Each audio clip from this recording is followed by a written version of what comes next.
আজকের সন্ধ্যাটা একটু অন্যরকম। একাডেমির আলো ঝলমলে প্রাঙ্গণে একদল মানুষ, একদল স্বপ্ন আর এক ইতিহাসের গন্ধ ভেসে বেড়াচ্ছে। আজ গণকৃষ্টির ৪৭তম জন্মদিন।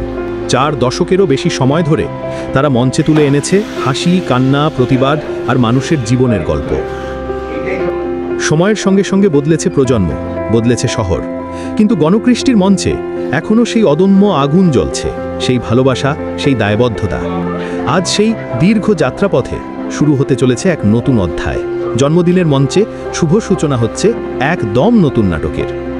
সৃষ্টি বাংলা আজ এখানে আপনাদের জন্য তুলে ধরতে সেই মুহূর্তের সমস্ত উচ্ছ্বাস, সমস্ত ভালোবাসা আর পর্দা ওঠার ঠিক আগের নিঃশব্দ উত্তেজনা। আচ্ছা, যে ফোন করছে সে কি করে বুঝবে যে আমি ফোনটা রিসিভ করেছি? অন্য কেউ হতে পারে, যে কেউ হতে পারে, হয়তো কেউ নয়তো কেউ, হয়তো কেউ রাস্তা দিয়ে কেউ যাচ্ছিল, ঘরে ফালতু ফোনটা বাজে শুনে ঘরে ঢুকে রিসিভারটা নামিয়ে রেখে দিয়ে গেল। কেন নয়? ঠিক তা। শুনুন, দেখুন ম্যাডাম, আপনার না কোথাও কিছু একটা ভুল হচ্ছে জানেন। আপনি রং নাম্বার করছেন। এটা বনবিতার অ্যাপার্টমেন্ট। হ্যাঁ,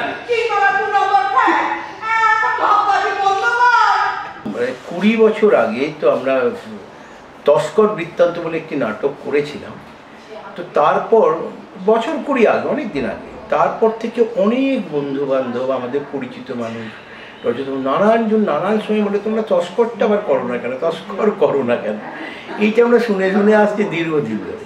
তারপর মাঝখানে একবার সোহন তার নটরঙে নাটকটা করবে ভেবেছিল, কোনো কারণে হয়নি, কিন্তু সে একটা নাম ঠিক করেছে। তো এবার যখন সকলের কথা রাখতে আমরা মনে করলাম যে ঠিক আছে, ওটাকে রিভাইভ করা যাক। তখন আমরা ঠিক করলাম যে তাহলে ওই নতুন নামই তাহলে করা যাক। সেই জন্য মাস্তুতো ভাইস এবার নামটা হলো।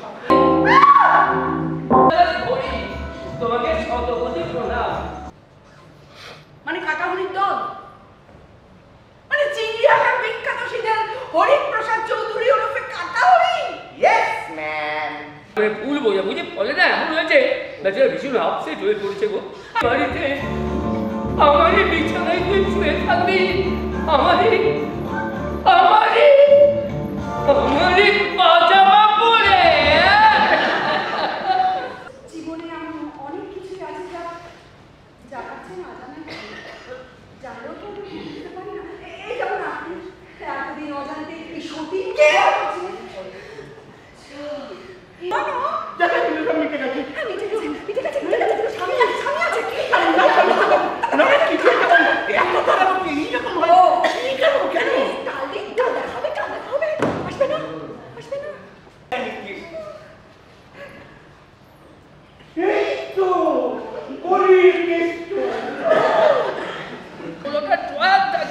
কত চাবি লাগে একবার ভেবে দেখো।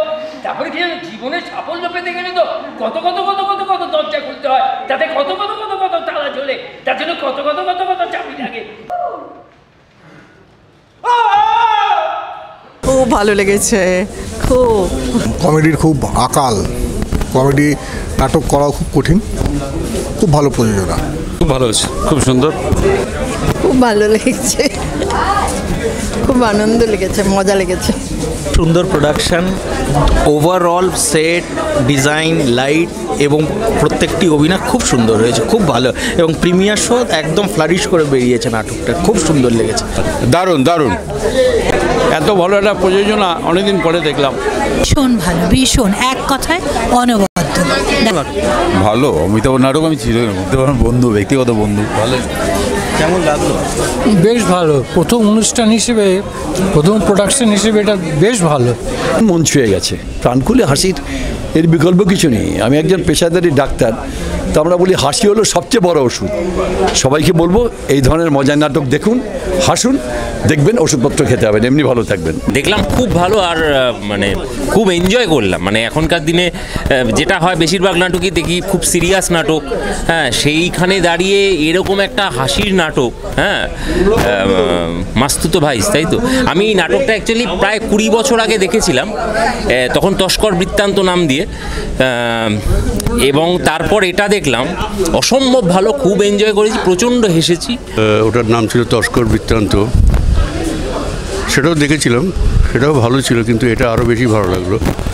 আর সবথেকে বড় হচ্ছে খুব ইন্টারেস্টিংলি করেছে, প্রেজেন্টেশনটাও খুব ইন্টারেস্টিং, এবং সমস্ত চরিত্রগুলো বিহেভ করাও করেছে খুব ইন্টারেস্টিংলি।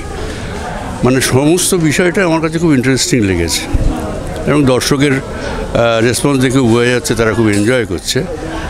সবাই দেখুন নাটকটা, এই গণকৃষ্টির নতুন প্রয়োজনা। আপনারা এলেই সবে নাটকটা সফলতা লাভ করবে, পরিবারকে নিয়ে আসবেন, সবাই এনজয় করবেন। Thank you very much.